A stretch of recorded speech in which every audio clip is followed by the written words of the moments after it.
Okay, today I'm going to be talking about Peter the Aleut, and we're going to start with a brief overview of his story. Now, Peter the Aleut was an Aleut from Kodiak, Alaska. He was baptized into the Orthodox faith, and the story takes place at roughly the age of his life, being 15 to 18. Now, the story goes that in 1815, he was captured along with the other hunters that he was with. There was about 20 in their group, and he was captured by the Spanish sailors. Now, the Spanish sailors threatened to torture the group for not renouncing their Orthodox Christian faith. The Aleuts refused, and because of this, Peter was tortured. They cut off his fingers, starting at the joints, moving to each individual joint, then cut off his hands, and eventually disemboweled him, which killed him.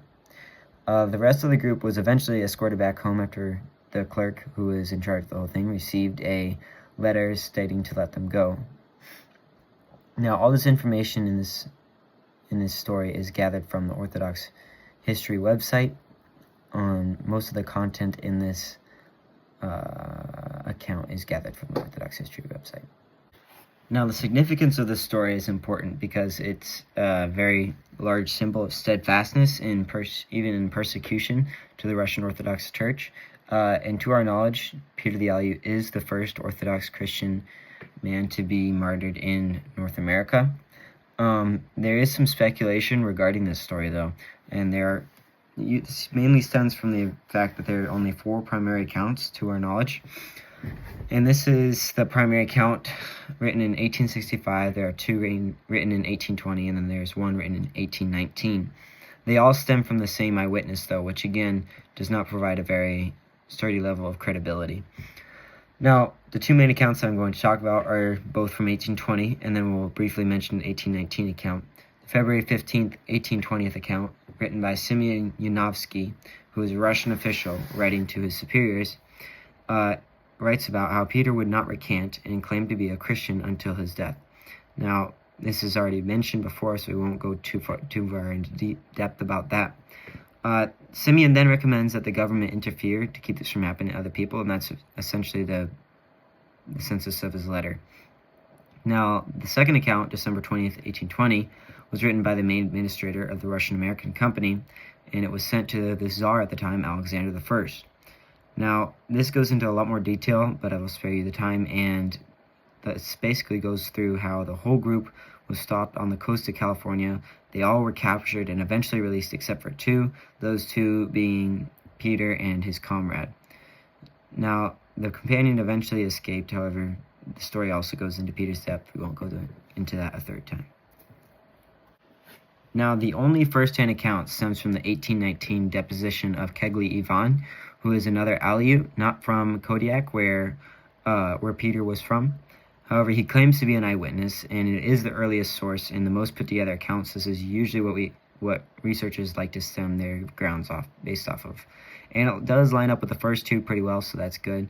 However, overall, of the 3 stories, there are some historical doubts. There's no Spanish records of Peter's death, which is kind of an issue considering the fact that they should have a record of something as important as that, or as vital as that, and there isn't to our knowledge, so there needs to be more research done in the Catholic Church and in the Spanish records to see if they do have knowledge that the story is true. There's also a lack of oral tradition in Aleut communities, except that this is kind of an understandable doubt because this is kind of like, it's not very common to have a oral tradition on something that's happened where that's not very validated, because there is only 1 eyewitness, as I mentioned. If it had happened in front of a whole village of people or something like that, there might be more cause for a oral tradition and to be passed down. There might be more strength behind the story. The third thing is that there is story inconsistencies such as location, and then fourth and finally, there are Russian-Spanish conflicts occurring at the time, mainly religious ones. So having a story like this could give you a leg up on the other side. But we're just going to wrap it all up and talk about how Peter the Aleut was glorified as a saint in the Russian Orthodox Church, and he has a feast day on September 24th or December 12th. And even though the story is pretty controversial, if it is true, one cannot deny the devotion which makes him an honored figure in the Orthodox Christianity. And I would just like to wrap up by reading this poem about his death. It is called Peter the Aleut. It's section 1. I'll let you know this one up front. Peter dies. He's disemboweled. You needn't keep reading. It wasn't called Alaska then, but that's where he was born. In some icons, you'll see little Peter in mission school and tall Herman in red and gold, teaching from an open text while the Kodiak Mountains jut above a frozen sea. As far as northern legends tell us, Peter led a band of trappers south to San Francisco. But while exploring Oaken Bay, they were captured by Franciscans who bound them, pressed them to recant the teachings of the Russian monks. I am a Christian, Peter said. I will not betray my faith. They crushed his ankles one by one, cut off his fingers. He renounced nothing. They slit him open, silent as a doe among the oaks. Some say the coyotes mourned him. Some say the sun-brimmed hills turned red. This was written by Timothy E.G. Bartell, and it basically is another summarization of the story that happened to Peter the Aleut. Hopefully you learned something, and I just thank you for watching.